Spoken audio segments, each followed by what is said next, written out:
Bienvenue sur Retro Geek Vintage avec notre invité qui a plusieurs casquettes et qui a fait plusieurs choses. Et en fait, vous le connaissez pour plusieurs raisons. Les génériques télé, les chansons de Michel Legrand, le duo Peter et Sloan. On est obligé d'en parler, hein. Ça, Bien sûr. Et ce qui est drôle, c'est que ce sont parfois les mêmes personnes qui connaissent tout ça. C'est ça qui est assez drôle parce que les enfants qui ont écouté les génériques télé, dont je fais partie, entre autres, Eh oui. j'avais le Eh oui. disque dont je fais partie, ont connu aussi les chansons chantées dans Les uns et les autres, aussi le duo de Peter et Sloan, etc., etc. On va en parler. C'est Jean-Pierre Savelli qui nous fait l'honneur de nous accorder cette interview pour la sortie de son livre, de son autobiographie qui s'appelle Regarde, le jour se lève. Voilà. Et voilà. Je le montre à la caméra, alors forcément c'est à l'envers, hein. On n'a pas les moyens de la télévision. On n'a pas eu le temps de le lire, hein, parce que il est arrivé cet après-midi vers 17h à peine, vers 17h alors bon, mais comme on connaît la Poste, on s'est dit tiens, on va quand même se le procurer avant. Donc on l'a acheté avant, on l'a lu, on a trouvé ça vraiment super. Et donc merci pour la dédicace, s'il vous plaît. La Voilà. dédicace, elle est là. On la voit pas bien parce que voilà, Eh, voilà. mais c'est bien, La c'est bien. Ben, réalisation n'est écoute, pas de Rémi Grimbach, hein, mais de moi. ça fait longtemps qu'il réalise plus, hein. Lorsque je vivais à Paris, on Ouais. jouait au golf, très souvent ensemble. Et puis on parlait bien sûr des émissions des Carpentiers et du reste. Ah C'était oui. un mec super. Mais là, il est à la retraite depuis longtemps. Ah oui, oui. C'est vrai que le golf, ça permet de faire des rencontres et parfois Oui, de aussi. parler des projets, hein, il me semble, hein. De C'est parler de c'est projets, de très parler américain aussi aussi, ça. de parler des coups que l'on manque. Moi, je suis pas un fanat. Bon, honnêtement, je joue pour me détendre, mais compétition et moi, j'aime pas. C'est Ouais. pas mon truc. Alors, par rapport à ce livre, moi j'ai une toute première question. Comment est-ce qu'on choisit les anecdotes, les Oh, parties de sa vie pour dire, tiens, voilà, je vais parler de ça. Et puis surtout, puisque tu l'as pas écrit tout seul, il y a non. un Ma co-auteur. parolière, Patricia Lenoir, Voilà, c'est ça. Donc en je me fait, suis depuis ouais, à peu près 25-30 ans, on fait des chansons ensemble. ouais, Et l'année dernière, je lui ai dit, à Patricia, j'aimerais écrire un livre et je voudrais que tu m'aides parce que j'ai tellement d'idées, tellement d'anecdotes, tellement de choses à dire que je ne sais pas par quoi commencer. c'est Donc ça.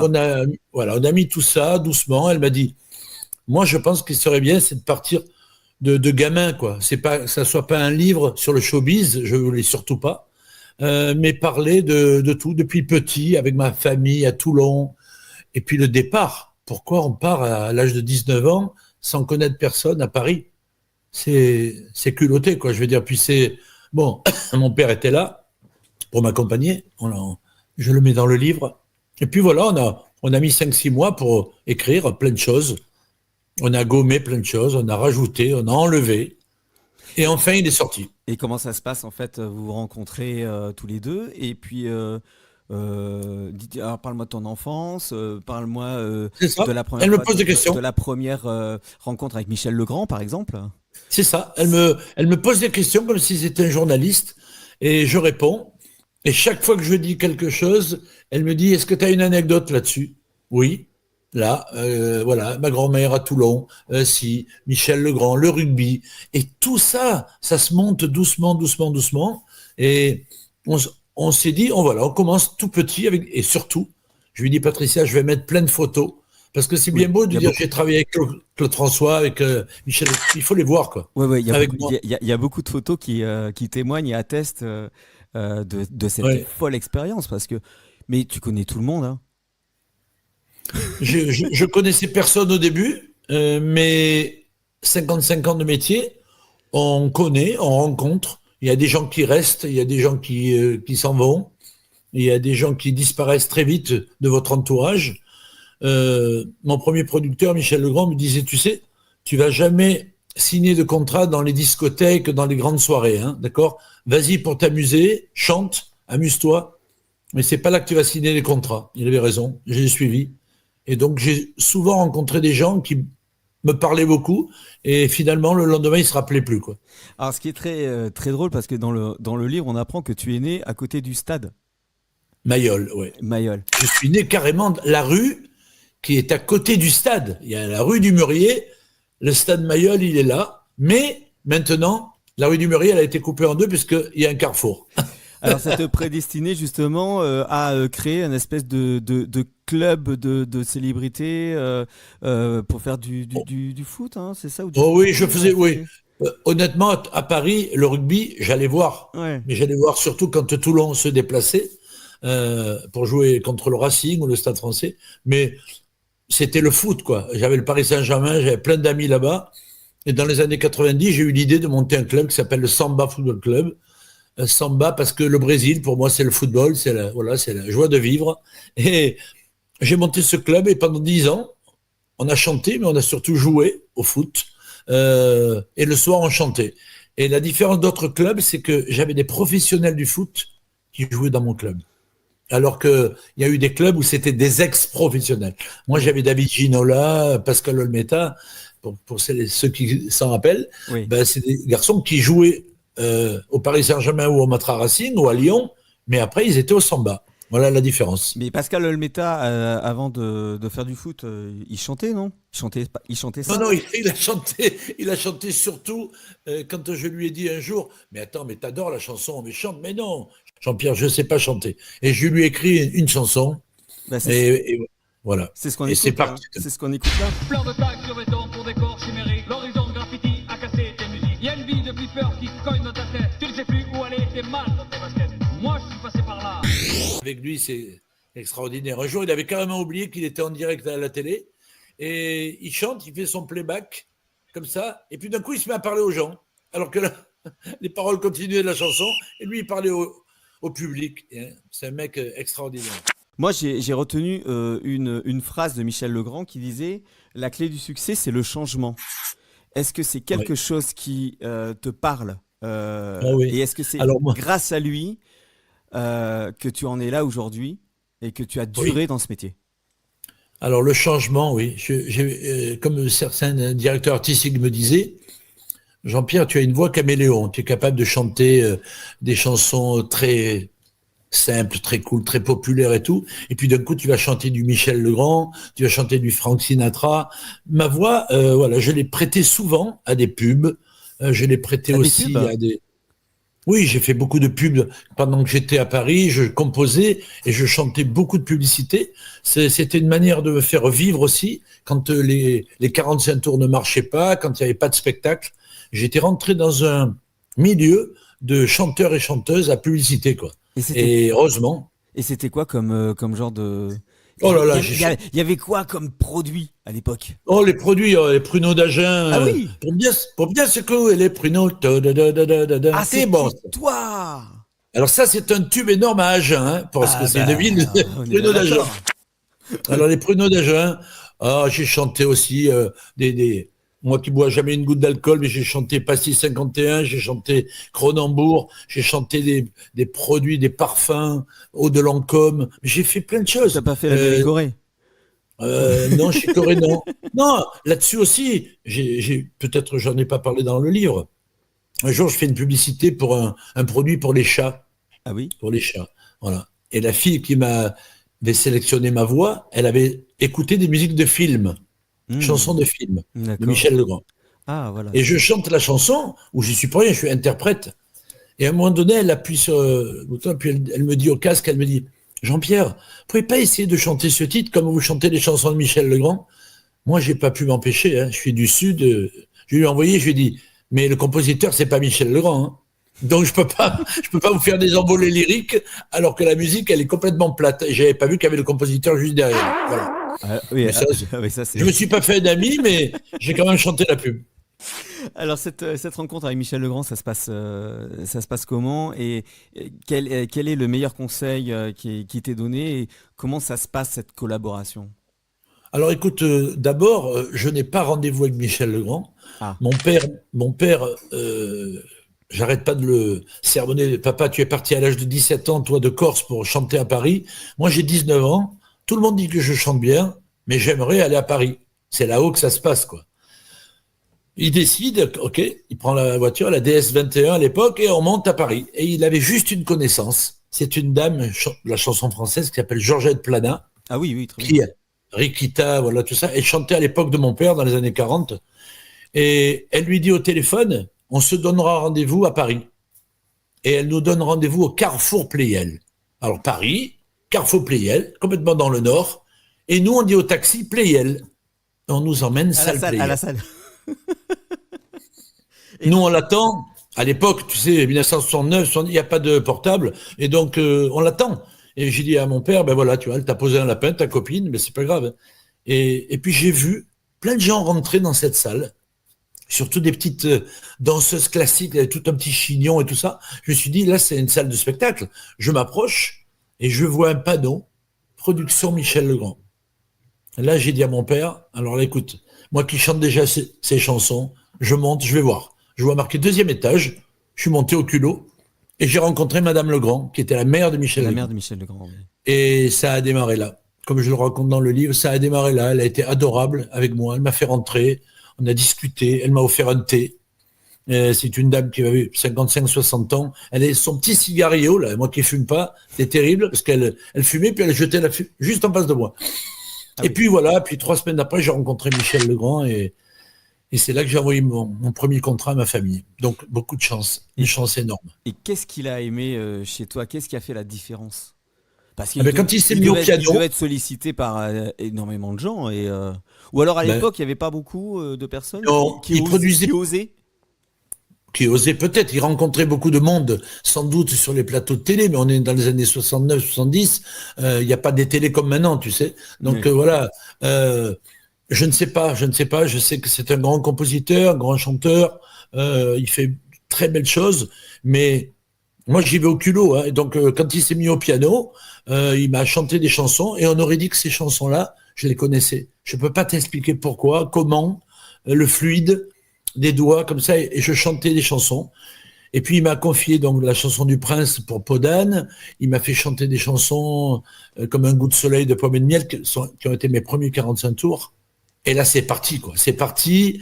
Il m'emmène à Tokyo, il m'emmène au Chili, au Brésil faire représenter la France pour des concours de chansons. Et voilà, ma carrière démarre sous les chapeaux de roue, mais va vite s'arrêter à cause de service militaire. Voilà. Voilà. Je suis très embêté parce que comme tu n'entends pas les musiques, nous on va les mettre quand même. Et c'est un parfum de Ah, fin du monde ça c'est beaucoup plus tard, hein. que, C'est les uns les autres. que tu interprètes. Dis, m'en veux surtout pas. Si ma chanson a un parfum de fin du monde, c'est vrai, dis, on se reverra. Un café désert, sans les cafés, les gares. Comment faire pour se retrouver demain? Dans Les uns et Ouais, les autres, le film de Claude le Lelouch. louche. Ça se passe Ouais. comment cette rencontre? Est-ce que tu as rencontré Claude Lelouch aussi? Ou est-ce que c'était Alors, uniquement Michel Legrand non, Michel Legrand, je n'étais plus produit par lui, puisque là, nous sommes en 1981. Oui. Et donc, si tu veux, il m'avait appelé déjà pour le feuilleton Il était une fois l'espace. Donc, il m'avait pas oublié. Et il me dit, Je l'ai, il était une fois à l'espace en fait. ah voilà, ben Je oui, l'ai. ça pour moi, bon, Goldorak, Albator, il sort, c'est super. Mais Il était une fois l'espace, pour moi, c'est le meilleur feuilleton que j'ai chanté.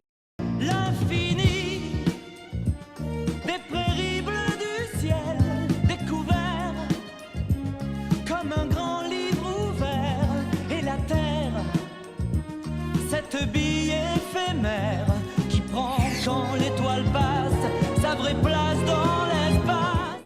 Et après, donc, ce qui s'est passé, ben, pour les uns et les autres, il m'a appelé. Et il D'accord. m'a dit, je suis en train de préparer les musiques avec Francis Lay. Oui. Le prochain Lelouch. Ah. Oui, parce que Francis Lay, il est niçois, moi toulonnais, on se connaissait. Et j'étais surpris d'ailleurs que ce soit Michel Legrand qui collaborent. Bah, c'est Je ça, pensais parce qu'il y avait que... Voilà. C'est ça, parce Francis Lay, il avait déjà fait Un homme et une femme, je crois. Oui, mais puis plein de choses. C'était le compositeur de Lelouch. Attitré. Il faisait attitré. Ouais. Il n'y avait que lui, quoi. Et là, bon, ben, Michel Legrand donc écrit des chansons. Donc je chante d'abord un duo avec Nicole Croisy, les uns et les autres, le générique du film. Et puis un magnifique duo.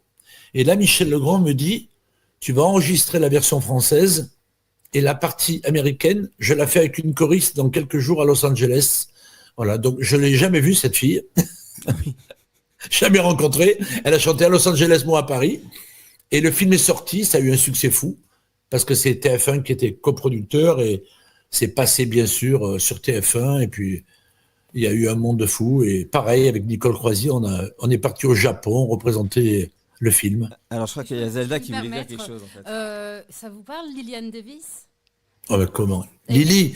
Lily. Alors Lily, elle, Vous aussi sur les uns Eh et les ben, autres, avec une magnifique voix. elle pourra le dire, parce que j'en parle d'ailleurs dans le livre. Lily, en 72, quand j'ai gagné la Rose d'Or d'Antibes, à Juan-les-Pins, c'était sa maman qui faisait les Scopitones, L'ancêtre du clip. Hein. les fameux clips d'actuel.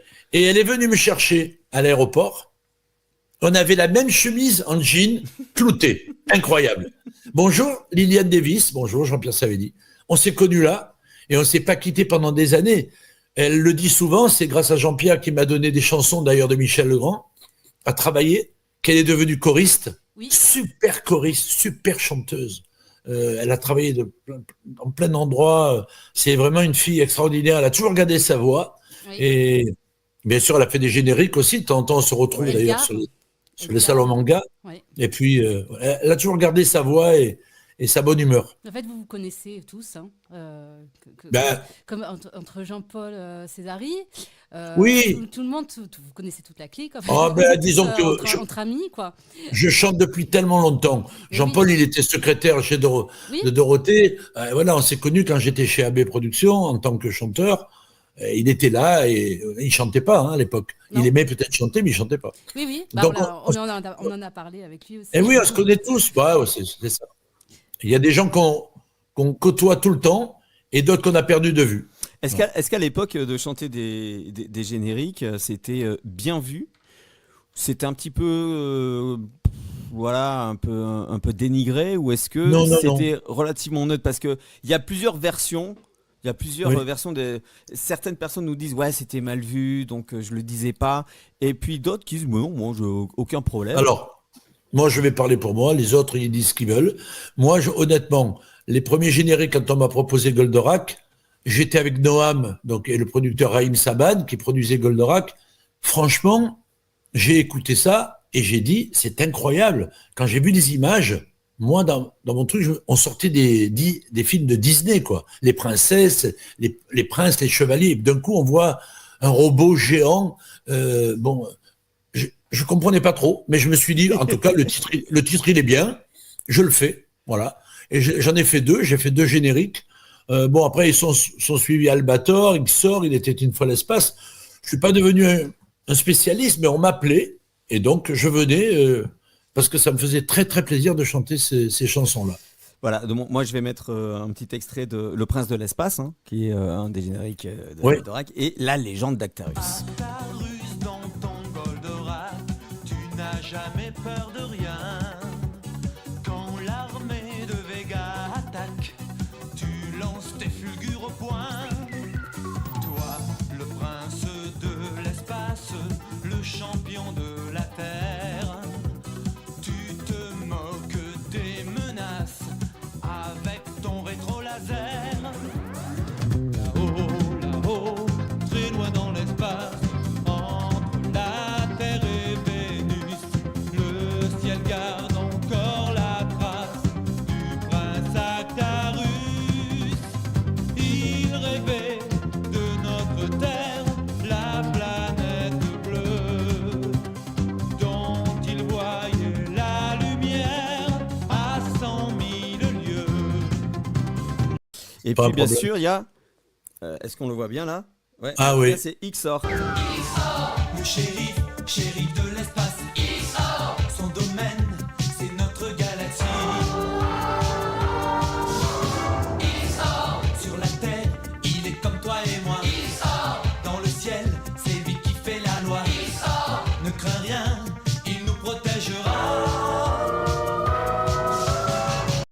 Moi, j'avais le disque, hein, j'ai écouté Ah, ça. Moi, j'ai appris à chanter sur les génériques. mais Moi, oui, mais c'est, c'est bien. j'adore chanter les génériques, on adore chanter les génériques, et je trouve en plus que c'est très très bien produit.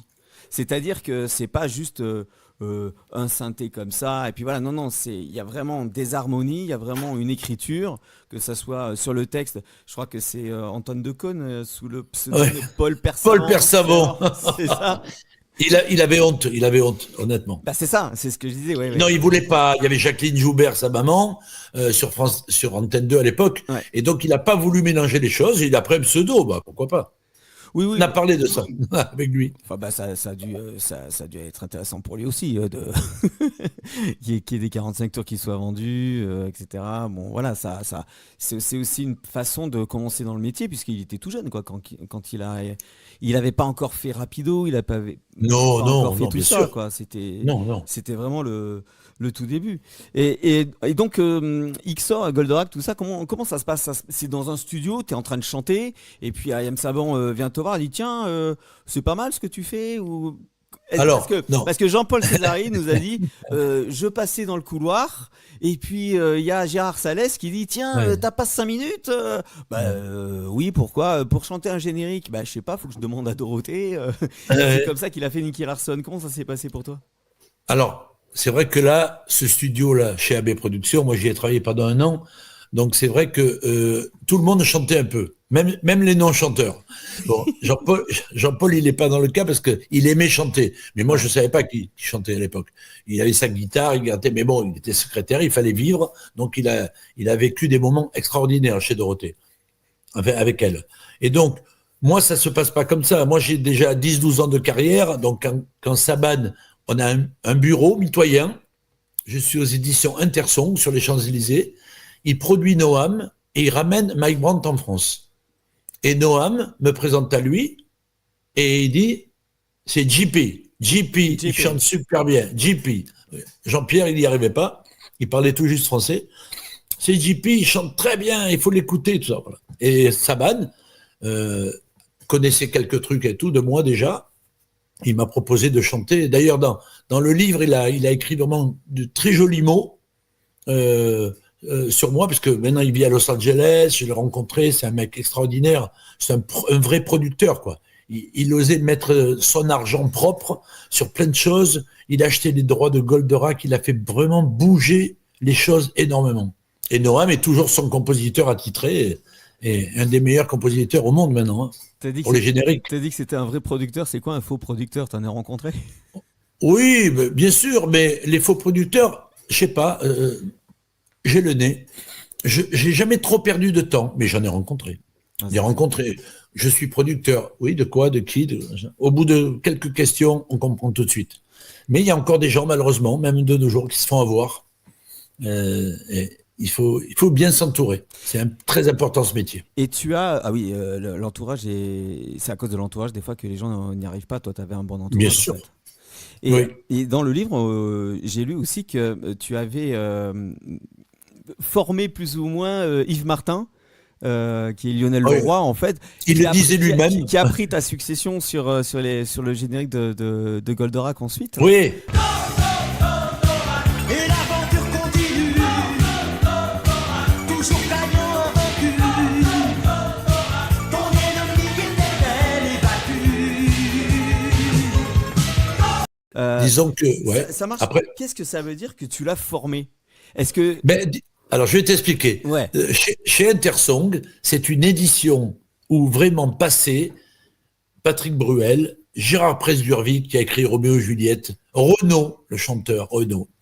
Et on était tous là. Il y avait Yves Martin qui démarrait un petit peu. Il était surtout là parce que il connaissait Raïm Saban, il connaissait surtout Jacqueline Torjman, qui est la secrétaire de Raïm Saban et qui a fait tous les contrats à tous les artistes, dont le mien. Et Yves me disait, mais Jean-Pierre, toi tu connais vachement comment on enregistre sur le Revox. J'étais devenu le un peu... pistes. Même pas. Même pas. C'était un 2 pistes que nous avions au studio, avec une petite console, mais je savais très bien me débrouiller. Piste 1, piste 2, piste 1, piste... On faisait plein de voix. Lily Davis, elle a fait des chœurs avec moi, comme ça. Et c'est vrai que j'étais... Voilà. Même Patrick Bruel disait, ah, c'est le studio de Savelli. Parce que c'était mon truc. Oui, c'était mon truc. C'était un peu mon truc, quoi. J'étais à l'aise dans ce studio. Après, ils ont acheté du matériel, on a fait des maquettes, mais il fallait bien démarrer, hein. Donc Yves, je l'ai formé un peu à ça et je l'ai surtout formé au chœur. Ah oui. Parce qu'il chantait, mais les chœurs, il aimait ça, mais il n'était pas très placé avec. Il aimait entendre sa voix, alors que quand on fait des chœurs à 2, 3, 4, il faut entendre les 4. Bien Il ne sûr. faut pas entendre que sa voix. Bien sûr. Après, bon, sa vie avec Sheila a fait qu'il a fait de très belles chansons, il a fait des chœurs, on a refait des séances ensemble. Voilà, il est parti il y a quelques années. Oui. Mais tous les deux, vous avez des voix puissantes, aiguës. Ah, c'est surtout et- aigu. Ouais. est-ce que tu as pris des cours de chant? Est-ce que tu avais un coach? Comment ça se passait lorsque tu lisais la partition ou c'était à l'oreille? Et on te dit, voilà, tu vas jusque là. Et est-ce que toi, tu dis, Ouais. mais moi, je peux pas.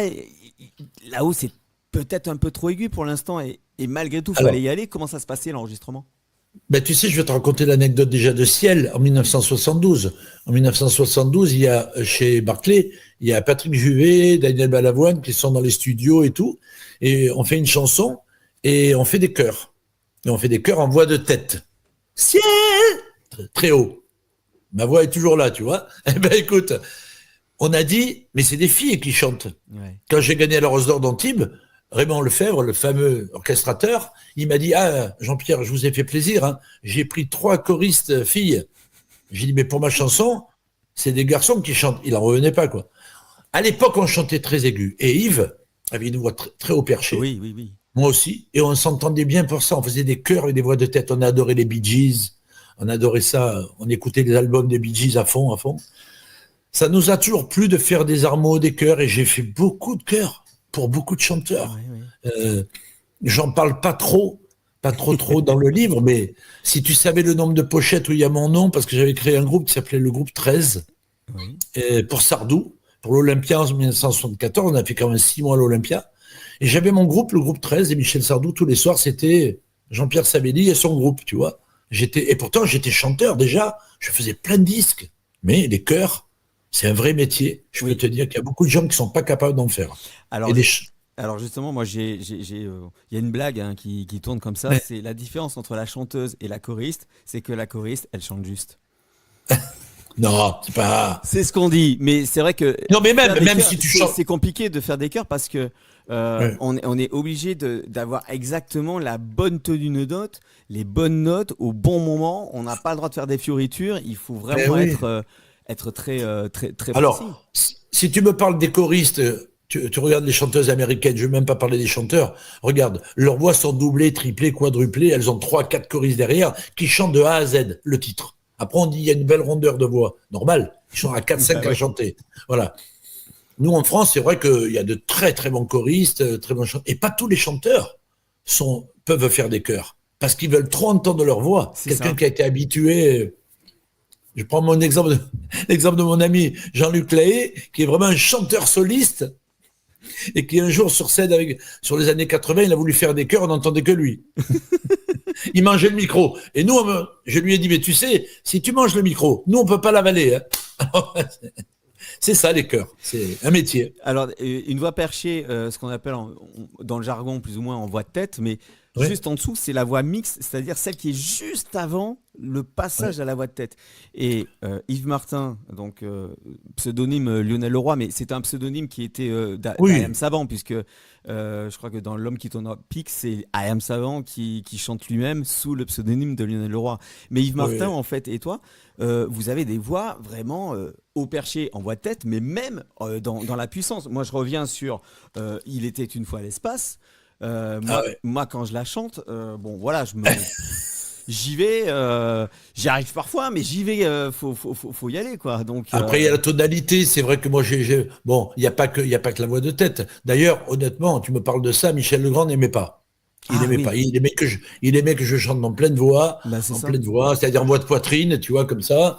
Je reviens sur le truc, tu me disais les cours de chant. Ouais. Moi, j'en donne Ah. dans nos ateliers comédie musicale depuis maintenant 5 ans que je suis à Toulon, mais j'ai jamais pris de cours de chant. Parce que je chantais tellement, tous les jours, que j'avais pas besoin de savoir le souffle, la respiration et tout ça. Ça venait naturellement. Et on est plein, il y a plein de chanteurs qui n'ont pas pris de cours de chant, Oui. et d'autres qui en ont pris, tant mieux, ça leur a fait énormément de bien. Mais moi, je suis pas un professeur de chant. Je fais avancer les gens plus vite avec le micro, tout ça. On chante tout de suite avec un micro, et ça, voilà, ça, je sais le faire. Ouais, je pense que je vais venir te voir. Ah ben, voilà. Est-ce oui. est-ce que ton papa, il prenait des cours de chant? Parce qu'il chantait lui aussi. Mon père a pris des cours de chant, oui. Donc ça peut être génétique aussi. Lui Ouais. a pris des cours de chant. Toi, tu viens de lui. Peut-être qu'il y a un rapport aussi, éventuellement, que tu as hérité de son talent. Vocalement, c'est vrai que mon père chantait très très très bien, très haut aussi. C'était l'époque, Tino Rossi, Ouais. mon père Carlo Cotti, des voix extraordinaires. Et tous les gens qui l'ont connu me disaient, mais tu sais, dommage pour lui qu'il y avait Tino avant et qu'il soit parti lui aussi à la guerre. Car mon père, il est parti à la guerre en 39-40 et ça lui a coupé complètement sa carrière. Il avait déjà fait une dizaine de 78 tours, vraiment des belles chansons, des chansons d'amour. À l'époque, ils chantaient que ça. Ils avaient moins de soucis que nous maintenant, donc dans les textes. Je ne sais pas si j'ai hérité de sa voix, en tout cas, j'ai hérité de cette passion pour chanter. Mais dis-moi, tu nous avais caché que tu avais, t'avais eu une grossesse, 9 mois de grossesse. 9 mois de grossesse, parce que moi, ça m'a laissé sans voix, puisque tu as un accident, et là, tu Ouais. perds ta voix. Et il a fallu J'ai peur. 9 mois pour la Ouais. récupérer. Est-ce que tu peux nous raconter ce passage un petit peu douloureux de ta vie Ouais, ça, c'était dur. qu'on peut retrouver dans le livre, hein, dans Ben le- écoute, simple, je chante un soir dans le Var. Je vis bien sûr à cette époque-là à Paris. Et je demande à un copain à moi de m'accompagner dans un spectacle que je fais à Saint-Raphaël. Il y a l'élection de Miss Provence, Miss Côte d'Azur, je ne me rappelle plus le truc. Et après, nous revenons avec sa voiture. Il a une voiture donc qui est une Ford Camaro. Elle est décapotable, mais là, elle est capotée, la voiture. Voilà. Et on ramène une des Miss de Toulon, on la ramène. Et sur le chemin, il a vu face à lui des lumières qui l'ont complètement aveuglé. Il y avait eu un accident. Et la gendarmerie était là et était en train de faire ce qu'ils avaient à faire Il y avait pour les déjà eu blessés. un accident. Ouais, il y avait un accident dans ce virage. Et lui, il a été ébloui, il a freiné. Il a freiné, la voiture, elle est partie complètement en zigzagant et la roue arrière droite a tapé sur l'arbre. Et moi, j'ai été éjecté par la fenêtre. C'est incroyable. C'est incroyable. Parce que quand après, alors j'étais malheureusement à 10 mètres dans un contrebas et j'entendais des gens m'appeler. Mon ami Jean-Léonie, mon copain qui vit toujours, que je salue, appelait Jean-Pierre, Jean-Pierre. Je ne pouvais pas répondre. J'étais complètement mes cordes vocales et j'avais eu un choc terrible aux cordes vocales et j'étais à faune totale. Mais tu avais eu d'autres blessures ou c'était juste rien? Rien du tout. Ah non. C'était non mais c'est C'est-à-dire ma que grand-mère. C'est ma grand-mère qui me protégeait. T'es passé Et donc, à travers la voiture, par la fenêtre, par la fenêtre. et tu atterris directement. Et j'ai atterri directement dans le bas de ce virage à côté de Toulon, à Hyères, exactement, la ville de Hyères, les Palmiers. Quand je repasse sur cette petite route, mon Dieu, c'est incroyable. Mais bon, on m'a retrouvé au bout de je ne sais pas combien de temps, un quart d'heure, 20 minutes. Et puis là, bien sûr, je ne pouvais plus parler, donc j'écrivais. Je suis resté donc 1 mois à l'hôpital. Et ensuite, je suis monté à Paris voir Claude Fugain, la sœur de Michel Fugain, C'est qui est ça. phoniatre et qui m'a soigné par des exercices vocaux. Donc les cordes vocales, je sais ce que c'est. C'est ça, elle savait que tu allais récupérer, ou alors Oui. elle avait un doute ou... Non. Après, j'ai vu plusieurs professeurs et tout ça. Et non, c'était du travail, mais surtout beaucoup de repos. Ouais. Comme a fait Céline Dion. On n'a pas parlé pendant déjà 2 mois. On écrivait beaucoup.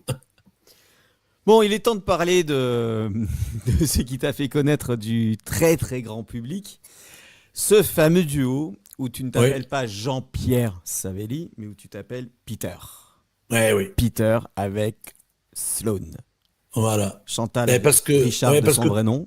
Oui, parce que tout simplement, j'avais un contrat avec une maison de disques. J'étais produit par le Palais des Congrès. Je faisais un album et elle n'a pas, Carla à l'époque n'a pas accepté que je prenne mon nom.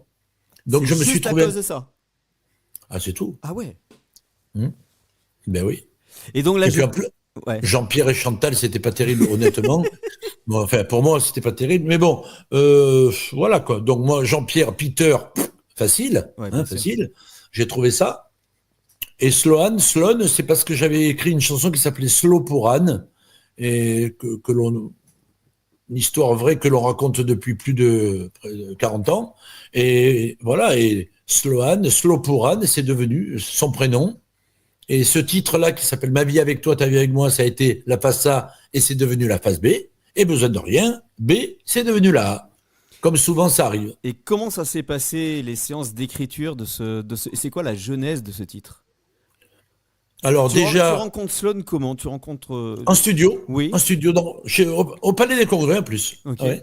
Et Carla me dit, mais Jean-Pierre, il y a une choriste là, une fille qui est en train de faire un titre. Tu devrais l'écouter parce que toi, tu fais souvent des chœurs, tu fais souvent de la pub et tout. Tu as peut-être besoin de sa voix. Voilà. Je suis approché, j'ai écouté, j'ai attendu qu'elle finisse sa séance. Et après, on a discuté, on s'est échangé nos téléphones, maison. Et ensuite, c'est parti de là. Je lui ai proposé de faire une maquette. Cette maquette, donc Slow pour Anne, elle l'a fait écouter au producteur de Claude Barzotti, avec qui elle travaillait. Et les frères Cédric, qui étaient quand même aussi producteurs de Barzotti et de La Danse des Canards, donc des gens très très populaires. De Gigi Lionel, donc. Voilà. Ils ont dit, ah ben on aimerait bien rencontrer ce chanteur. Voilà, donc. Ils m'ont rencontré, je leur ai dit que je pouvais pas malheureusement chanter, mais s'ils voulaient faire ce qu'on appelle vulgairement un coup dans le métier, on pouvait. Je demandais, je changeais de nom, je prenais un pseudonyme.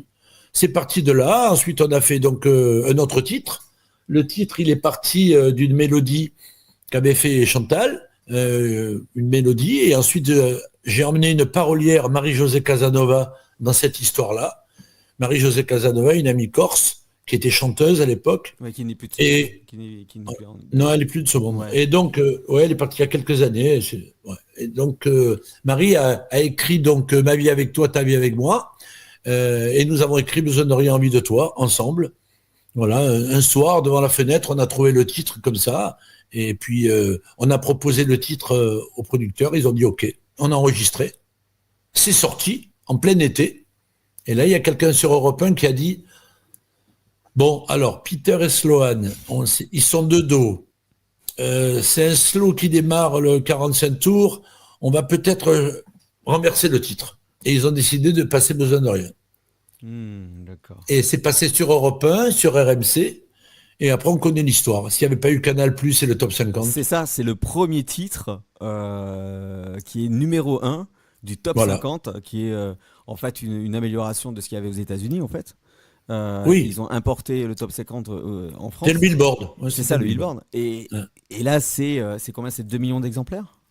Alors, on a vendu d'abord 1 million de 45 tours, ce qui était déjà Ouais, c'est ça. énorme. Voilà. Et puis ensuite, donc, ils ont refait des nouveaux pressages de 45 tours. Et on est arrivé à 2 millions de 45 Voilà. tours en France, Belgique, Suisse. Et après, le titre est sorti d'à peu près de 7-8 langues, par nous et par d'autres interprètes. Besoin de rien, envie de toi, comme j'avais envie de personne. Tu vois, le jour, c'est à l'amour qu'il ressemble. Besoin de rien, envie de toi, comme le rouge aime l'automne. Tu sais, l'amour, c'est à Vérone qu'il ressemble. Et je sais que il y a eu quelques histoires avec Sloan, et vous avez même fait un album produit par AB Productions qui s'appelait et tu dis dans le livre que c'est plutôt Ouais. cocasse, ça s'appelle En harmonie. Oui. En harmonie. Et qu'est-ce que tu peux dire sur cette époque, en fait? Oh ben, disons que ça, c'est un gars avec qui elle sortait, qui a été le père de sa fille, qui était producteur, Thierry Bruand, qui avec Gilbert Thierry Dinino, Bruand. les deux. Oui, Thierry Bruand, D'accord. qui a fait beaucoup de Je choses. connais Et puis bien, un mec, ils ont fait la plus grande discothèque du monde, etc. mais Plein de bien choses sûr, comme ils ça, ont fait ouais. plein de choses. Je connais bien. Ils avaient plein d'idées, plein de bonnes idées tous les deux, Dinino et Bruand. Voilà. Et alors les méchants l'appelaient Thierry Truand, mais moi honnêtement, je trouve ce mec extraordinaire, plein d'idées. Oui. Alors lui, il n'est pas musicien, mais Gilbert Dineno est un très bon pianiste, compositeur. Ils ont fait plein de choses dans leur vie tous les deux. Et ils ont décidé de produire un album. Bon, c'est pas la meilleure idée, hein, parce qu'on avait arrêté depuis longtemps. Et voilà. Et on s'est remis à faire des titres, et c'est là que j'ai emmené aussi ma parolière Patricia Lenoir dans cette affaire-là. On a fait quelques titres. Honnêtement, ça n'a pas marché. Et après, on a de nouveau arrêté. Je comprends bien. Et puis bien Voilà. sûr, après on sait ce qui s'est passé. Voilà, t'as repris d'autres activités. Et moi, je voudrais qu'on parle un petit peu de Manga Story. Ah, Alors, Manga. ça c'est le dernier, celui-là. C'est Voilà. le dernier. ouais. Alors, Ouais. Manga Story, ça part d'où cette aventure? Ben, Manga Story, j'ai sorti déjà un premier album sur le manga avec des génériques originaux. Donc tous les producteurs, bien sûr, me donnent l'autorisation de sortir ces versions. Et après, je dis, ça serait bien quand même de faire des nouvelles orchestrations un petit peu, même si les vrais fans de manga et de génériques n'aiment pas trop. Ils préfèrent les originaux, surtout sur scène quand je les chante. Mais j'ai dit, bon, je vais tenter. Et alors, avec un ami à moi, on a commencé à faire des nouvelles orchestrations. Et voilà. Et c'est là-dessus, c'est sur cet album. Donc, il y a une version spéciale d'Albator, de Goldorak, de Ixor. Par contre, il était une fois l'espace, je n'y ai pas touché. Non, Je l'ai laissé tel alors, quel. non, alors parce que Il était une fois l'espace, c'est tellement déjà bien écrit, bien orchestré.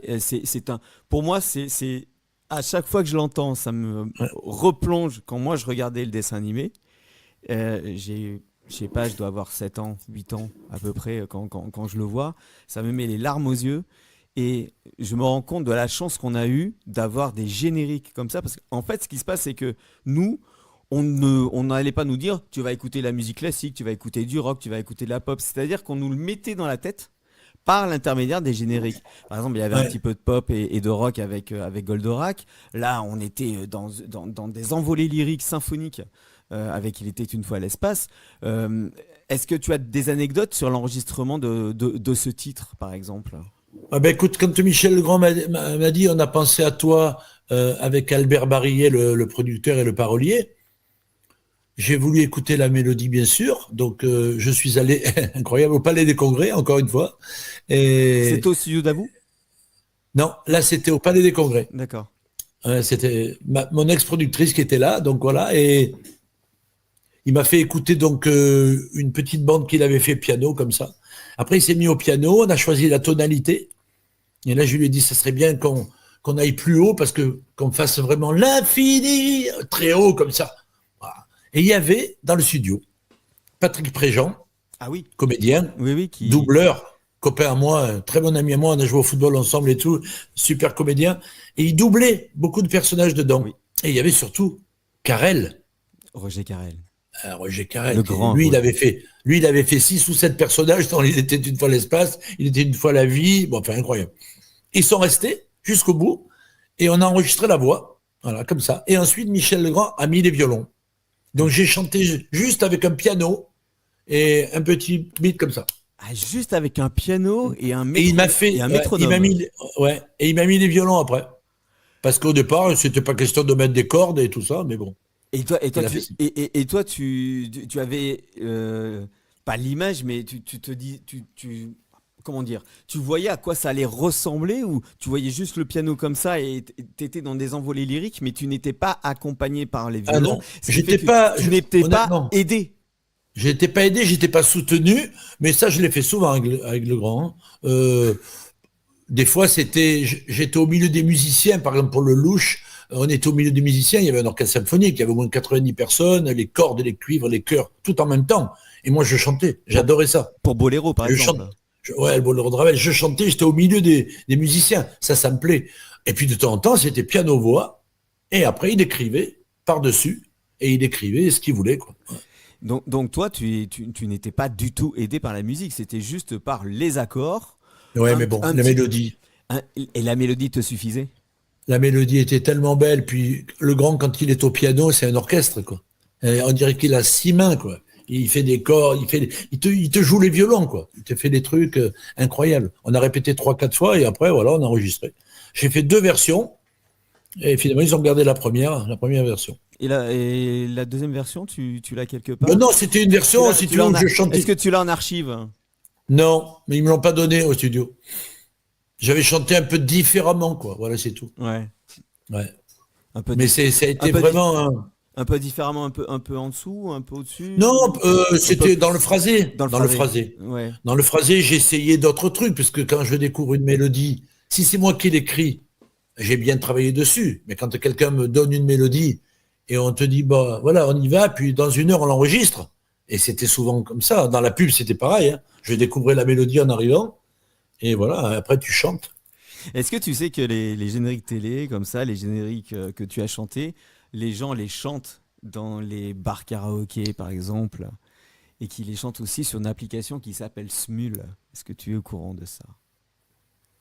Je connais Smule parce que on m'a souvent dit des trucs, mais non, sur les génériques, non. On m'a dit qu'il chantait, je sais pas si c'est le Prince Actarus, et il chante, ouais, ben il chante Talbator, il chante X, ouais, il y en a plein. Mais j'ai pas vraiment vu. Non. Eh bien, je t'enverrai quelque chose alors. Ah oui, Je d'accord. t'enverrai des liens. Ah oui.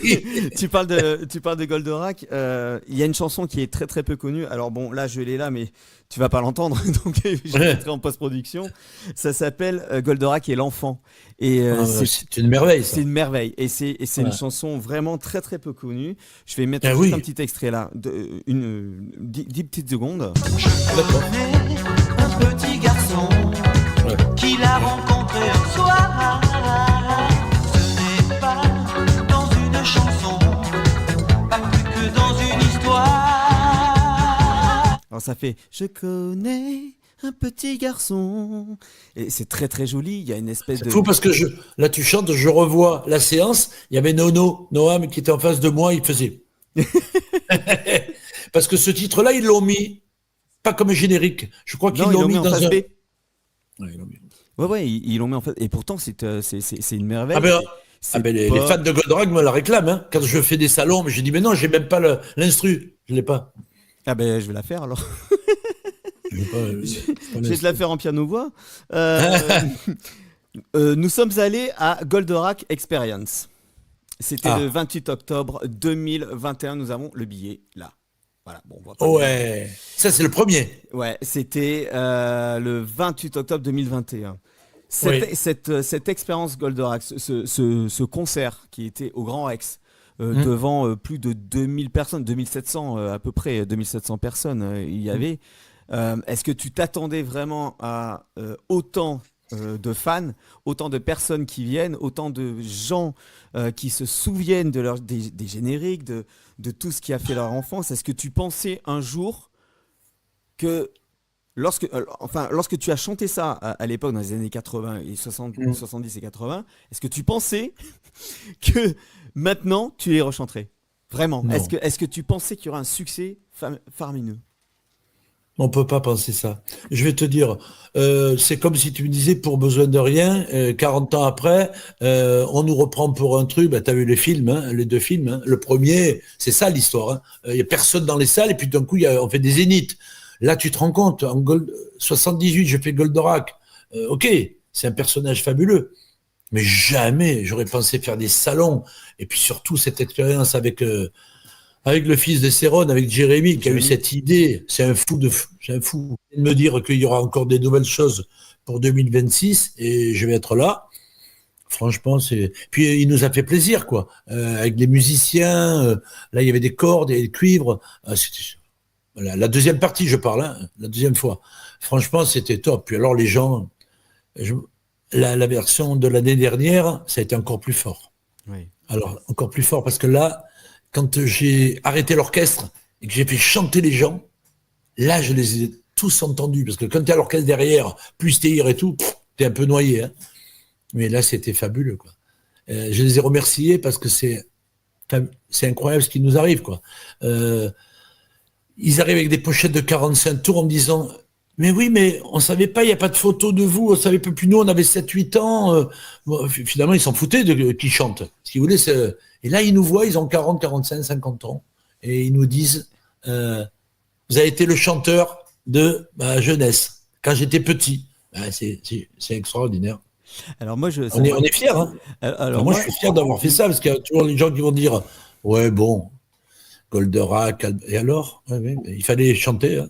Il fallait que ça soit vous, mais c'est pas vous. C'est ça, c'est ça. Moi, je regardais les pochettes, je regardais qui c'est qui chantait, je regardais, il y avait la photo sur le côté gauche, là, ouais, il me semble, dans Albator aussi, il y avait pas mal de choses comme ça. Et moi, je lisais les génériques, je regardais, et l'enregistrement je reviens un petit peu là-dessus, parce que moi, je suis musicien, je suis intéressé par ça. Ouais. L'enregistrement de ces génériques. Là, tu m'as dit, pour Michel Legrand, c'était piano-voix, et puis juste un métronome pour avoir Ouais. le tempo. Mais Mm. Goldorak, Albator, Xor, il y avait toute une orchestration. C'était des musiciens Non. qui étaient avec toi, ou alors c'était une bande sur laquelle tu Alors, posais ta voix. non, non. Alors, pour Goldorak, donc c'était le petit studio de la Grande Armée, qui était à Carla aussi, mais c'était un petit studio. Et il y avait un grand et un petit. Moi, j'étais vraiment. Saban, il avait pris vraiment des petits studios comme des studios de maquette. Et j'ai chanté, il y avait une batterie, un synthé basse Oh là et là. un clavier pour Goldorak. C'est tout. J'ai posé ma voix, j'ai fait des chœurs. Saban, il a dit super, maintenant on va habiller. Et donc, il a habillé. Avec le synthétiseur, il y avait un musicien qui jouait tout ça et qui a mis des synthétiseurs, qui a refait la basse et tout ça. Voilà. C'était comme ça. Donc c'était un petit Après, Pardon. c'était comme une maquette, finalement. D'accord. Mais c'était un petit peu comme Michel Legrand, quoi. C'est-à-dire, on habille Ah ensuite. ben, oui, il y avait un peu plus de choses, mais là, franchement, avec Saban, j'ai jamais eu de cordes ou Ouais, vraiment de cuivre. ouais, bien Hein. sûr. C'était des synthés cuivres, des synthés cordes. Avec deux musiciens, tu faisais le truc. Hein. Programmation de la batterie. Voilà, merci les Korg, merci les Yamaha, merci les synthés. Voilà, c'était le son. Hein. Après, bon, même avec Chardin pour Albator, il n'y a pas grand-chose. Bon, et pourtant, c'est Guy Matteoni, c'est un super orchestrateur, Ouais. vraiment. Pour Xor, c'était un jeune orchestrateur qui a fait ça. Il n'y avait pas grand-chose non plus. Il a habillé après. Hein. Ça arrive souvent, hein. Ça arrive souvent, ça. Moi, je voudrais parler de quelque chose. Tu aurais pu faire l'Eurovision. Ouais, ouais, franchement. Tu aurais pu faire Surtout l'Eurovision. Et Michel Legrand, il m'appelait la bête à concours. Et quand on m'a proposé de faire la chanson pour l'Eurovision, c'est vrai que j'ai dit super. Mais après, j'ai appris que j'étais pas tout seul. Il y avait des sélections, de sélections, de sélections. Maintenant, tu as vu les sélections? On voit personne qui fait la sélection. C'est une femme ou un mec qui choisit un titre et le chanteur ou la chanteuse. On entend la chanson 3-4 mois avant. Alors que moi, la chanson, il fallait pas la passer en radio avant de l'émission. Non, c'était... oui, Bon, tout évolue. fallait garder le secret, en fait. Garder le secret, voilà. Et puis bon, je me suis retrouvé 2 fois donc à ça. Une fois, je suis arrivé second, et une autre fois, bon, j'ai pas compris. J'ai qu'une chanson à défendre parce qu'on me choisit en tant qu'interprète. Voilà, ça c'est la SACEM à l'époque. Et on choisit 3 chansons pour Martine Clémenceau et 2 chansons pour Anne-Marie Godard, qui étaient des super chanteuses. Mais pourquoi 3 et moi une seule? Déjà, je suis parti, je me suis dit bon, je peux pas gagner, c'est pas possible. Je peux pas. Eh ben, j'ai pas gagné. Mais ça a été une belle expérience. Ouais, j'imagine, oui. J'imagine que c'était. Alors, Orchestre en direct et tout. Hein. Alors, on va mettre un extrait, en fait. Je vais mettre un extrait en post-production.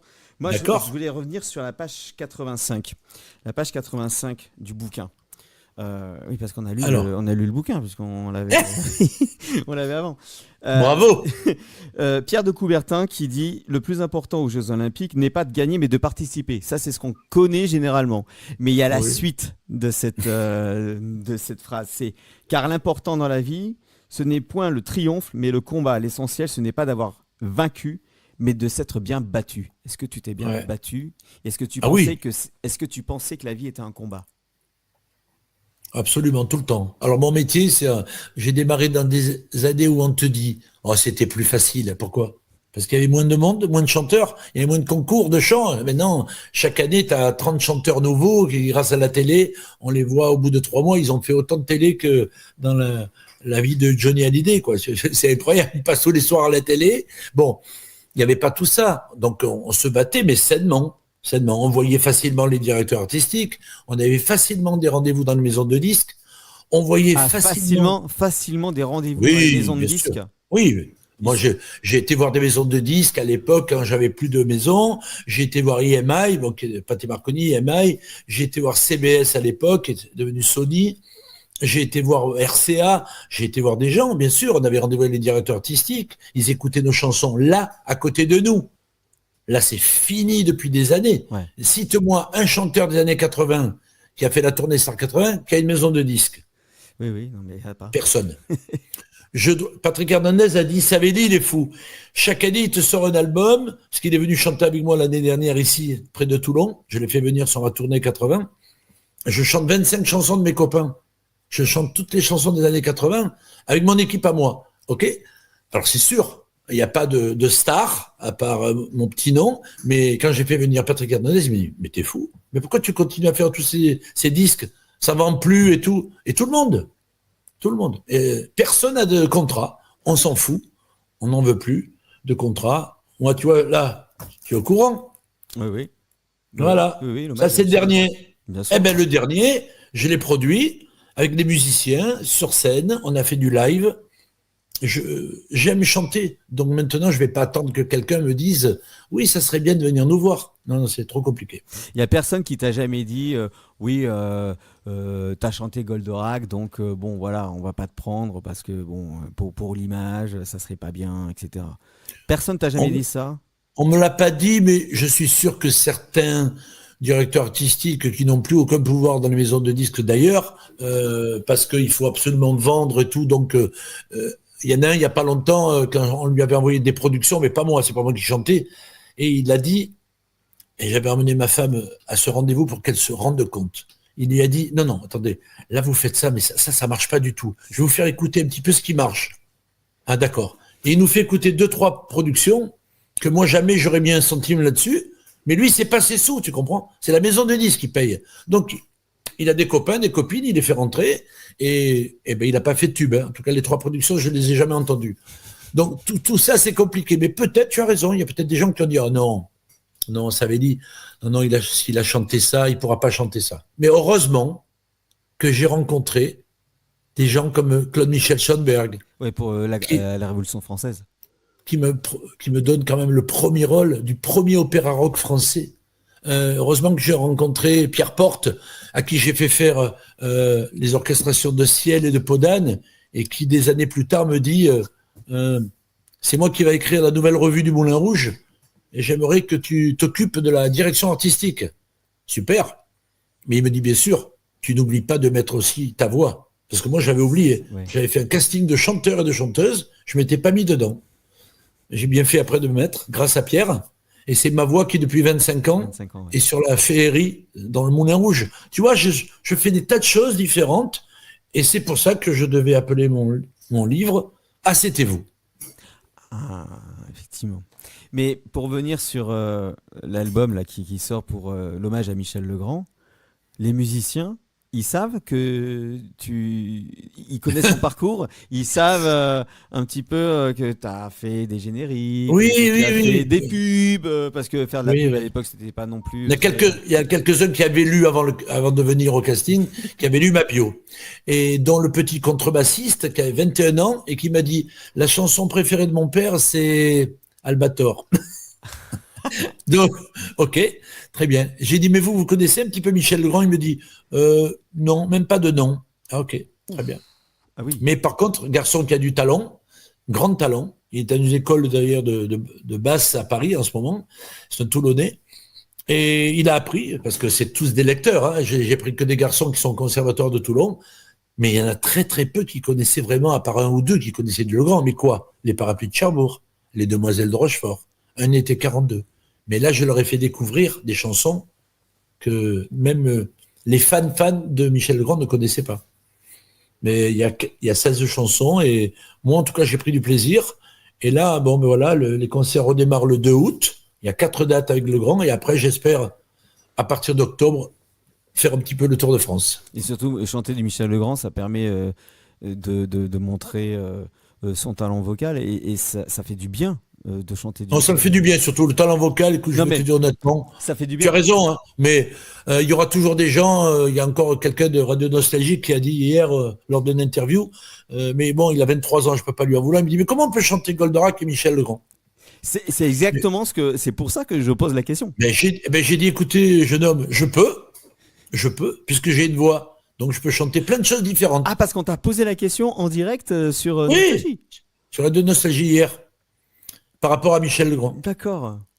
Et ben ça, je m'y attends. Et alors, ils vont me parler voilà, encore peut-être de XOR aussi. Et ben oui, il y a des gens qui vont dire, ah ben nous, on vous a connu avec XOR. Ben c'est bien déjà de me connaître avec quelque chose. Voilà, c'est bien. Mais c'est ça, parce qu'après, ça permet de faire un pont sur un autre compositeur comme Michel Legrand, qui sont c'est des musiques vraiment incroyables à chanter. À chanter, ouais. C'est du miel. Puis tu sais, là j'ai eu je sais plus son prénom. Il a un très très beau sur YouTube. Il fait des choses. C'est le pianiste de. Comment s'appelle-t-il ce jeune plein de talent qui fait des imitations là, qui a une voix extraordinaire où il fait la guitare et tout. Tu sais avec sa voix. Ah, Michael Gregorio. Alors son pianiste, qui Ouais. est un pianiste de jazz, Ouais. m'a fait des éloges super. Mais avant tout, il me dit, mais bravo pour Il était une fois l'espace. Alors, et oui, il m'a dit, moi je vous ai connu avec ça. Et alors lui, il a disséqué les violons. Il faudra que tu ailles voir ce garçon. Donc, le pianiste de Michael de incroyable. Il a disséqué les cordes, comment c'est écrit, ma voix au-dessus. Mais comment vous faites les voix aiguës et tout comme ça? Voilà, c'était de sa part, ça m'a fait plaisir. C'est Étienne Guéraud, c'est ça? Oui. Ouais. On le connaît. Étienne Guéraud, Oh là là. on le connaît bien parce qu'on le voit sur YouTube, Eh ben. puisqu'il fait, il décortique. Alors regarde ce qu'il a fait il y a quelques mois sur moi. Il a fait ouais. Aujourd'hui, je vais vous parler d'un garçon qui chante pas trop mal. Il dit. Et Alors après, ça- il m'a appelé. Alors ça, je l'ai pas vu. J'ai vu qu'il analysait les génériques télé. Oui. Et entre autres, Il était une fois l'espace, Eh ouais. qui disait que c'était une merveille. Et Ouais. lorsque tu nous parlais, là, on dit, mais, c'est Étienne Guéraud qui parle très bien, qui joue très bien, qui est très, Oh là là. très sympathique. Et Il m'a appelé là. Il m'a appelé parce qu'il sait que je lui ai dit j'aimerais bien t'avoir au moins pour une ou deux dates. Il me dit mais je vais vite avoir mon planning et tout parce qu'il fait tellement de choses. Mais c'est un super mec. Comment il joue? Comment il joue? Ouais, c'est un super musicien. Ah oui, oui. Puis alors le grand pour lui c'est. Voilà, bon. Oui, c'est ce qu'il dit dans toutes ses vidéos. Bon, Ah oui, oui. il y a le grand et puis les autres, quoi, en fait. C'est pour ça qu'il a parlé des génériques pour faire plaisir à pas mal. Puis après, il a dit maintenant, je vais vous parler d'un très grand générique. C'est ça, c'est ça. Et puis après, Ah. il a parlé de la déclinaison Ouais. des génériques télé qui sont de plus en plus pauvres, qui ont de moins en moins de Ah ouais. mélodies, qui ont. Il n'y a plus d'harmonie, il n'y a plus Comment est-ce rien. que oui. toi tu vois ce qu'il appelle l'effondrement musical? Est-ce que pour toi c'est inévitable ou est-ce que c'est voulu quelque part? Non, c'est pas voulu. Je pense que, tu sais, il y a eu des modes. Il y a eu des modes, à un moment donné, chaque dessin animé avait son générique. Début et fin. Quand tu penses qu'il était une fois l'espace, je passais à 8h moins 5 sur France 3, j'avais 1 minute 30 de générique au début, 1 minute 30 à la fin. C'est incroyable, il devait y avoir 4 minutes de dessin animé.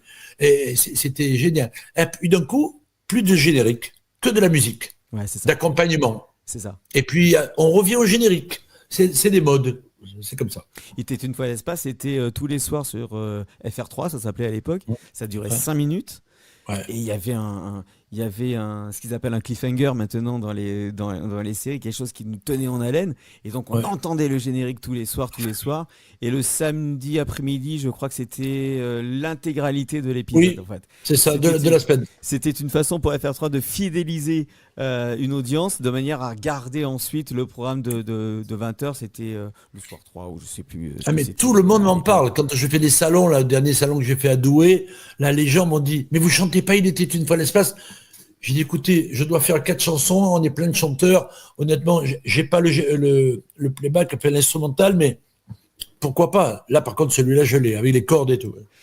Moi, j'invite tous les lecteurs et toutes les personnes qui ont regardé cette interview à se procurer ce livre qui est un bijou d'autobiographie où on va Merci. apprendre tellement de choses sur ta carrière et tellement de choses aussi sur la vie, sur le métier et sur la résilience, quoi. Parce que franchement, avoir, tu nous as pas parlé, tu nous as pas dit que tu avais bu de l'eau de Javel.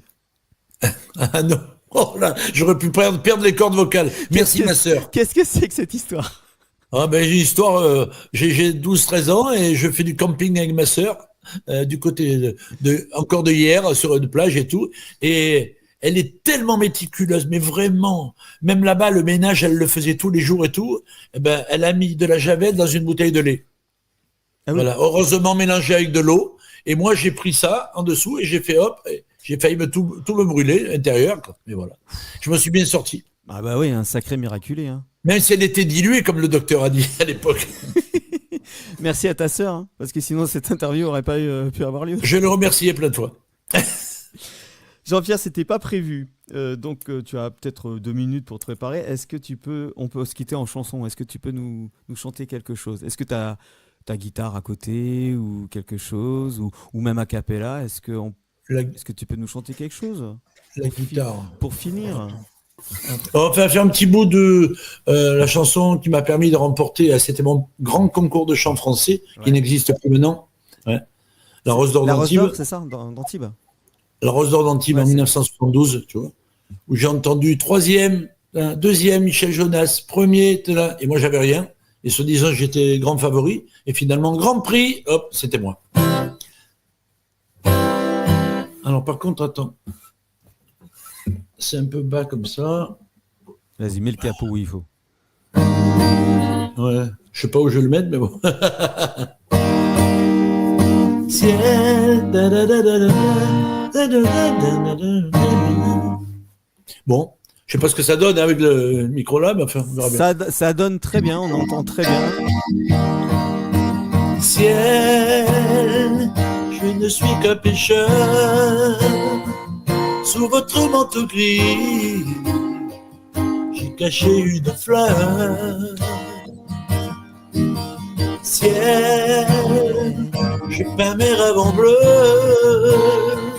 Dès que tombe la nuit, son étoile brille dans les cieux.